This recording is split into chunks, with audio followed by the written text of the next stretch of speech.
nagira mu nkundire nshikirize aho ugomba gushikiriza mu kirundi mugabo kandi ncange bishobotse kuko abadutwara baraduhaye itegeko yuko turi mu gihugu tugomba gukoresha ikirundi. Rero mubinyemereye nkoresha ikirundi bishoboka.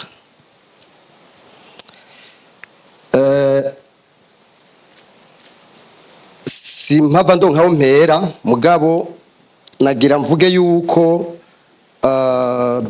Dr Benjamin bitamworoheye kwiyi ouvrage mubona hano.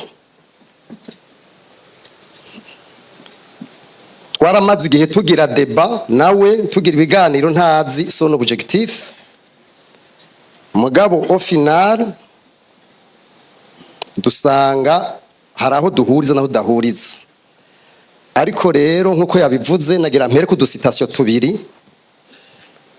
Umuhinga w'umwanditsi yitwa Frederick Ibsen w'umunyamerika yakoze ku bintu bita évolution des mentalités, hanyuma kandi arerekana ivyo bita les tranches d'âge.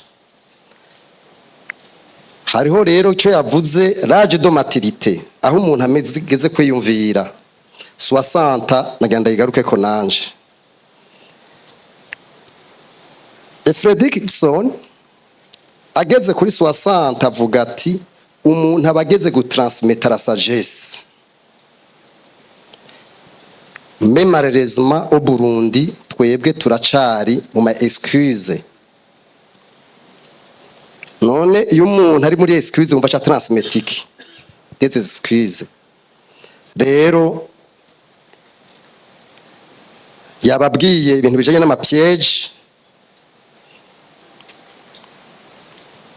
Piège ya mbere nagomba kuvuga ko ni nyinshi muri gitabo irimwo ni piège toujours habaye ikintu mwa kino gihugu kandi c'est même dans la vie quotidienne on a tendance à dire ni naka ni banaka nibi.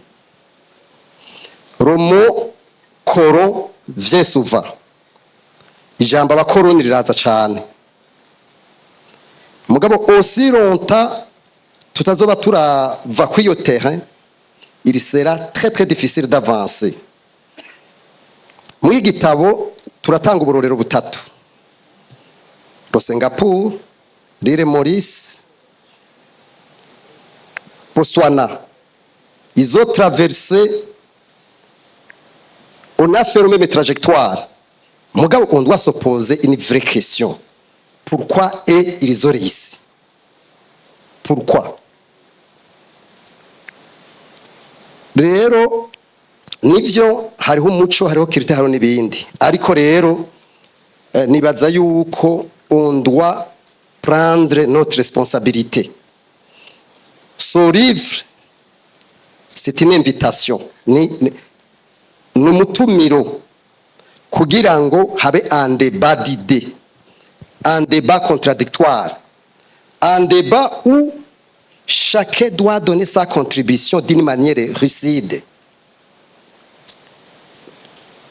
Nabivuze umuntu muri ko muravugana gutya mudahuje oliye yukukubwi acarondera ingene acakoresha amateori mugabo bita Arthur Schopenhauer. Abantu bamaze gusoma amateori ya Arthur Schopenhauer avuga ati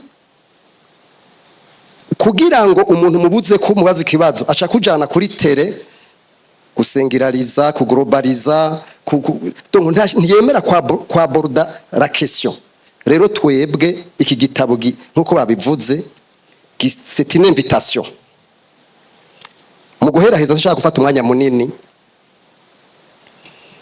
Dans ce livre personnellement j'ai contribué ku mavura atatu: le volet gouvernance, le volet lutte contre la corruption et le volet redevabilité. Les dirigeants doivent se sentir redevables doivent se sentir responsables, doivent se sentir ko bafite des comptes à rendre. Twebwe comme les citoyens turafise des exigences vis-à-vis des dirigeants. Mugabo, on doit évoluer vers un débat intellectuel. Hari akandi kantu nagira mvuge kajanye na volet iri oublié, pratiquement oublié. Le volet éducation et formation. Mw'igitabo biravugwa cyane. Aussi longtemps tutazoshira imbere la science, ivyo dukora ntidushobora kuavansa. En fait, nagira nje ku muhotere umufilozofe yitwa Epictete mu guheraheza. Umuhotere yitwa umufilozofe yitwa Epictete yaravuze ariko arerekana ingene abantu tugira débat. Hariho la pensée, la parole et l'action.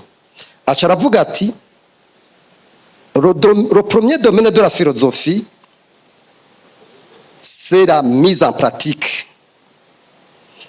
Le deuxième domaine de la philosophie c'est la démonstration. Le troisième domaine de la philosophie acha avuga ati c'est l'articulation ou la démonstration. Ariko acha aheraheza avuga ati abantu benshi s'attardent souvent ku ya gatatu ni ya kabiri, la démonstration hanyuma et l'articulation. Mugabo la mise en pratique ntiyigera iba na rimwe. C'est là où dans notre pays turi. Dans ce livre on parle de 3 documents importants. La vision 2040-2060. On parle de la stratégie nationale anticorruption. On parle aussi, je crois, du dernier document que le ministre des Finances Alain a présenté au Conseil, le document pour la stabilisation macroéconomique. Les documents sont là. Mugabo, nous sommes, yabivuze Benjamin, nous sommes au départ. Ces documents, aussi longtemps, tutazozishira mu ngiro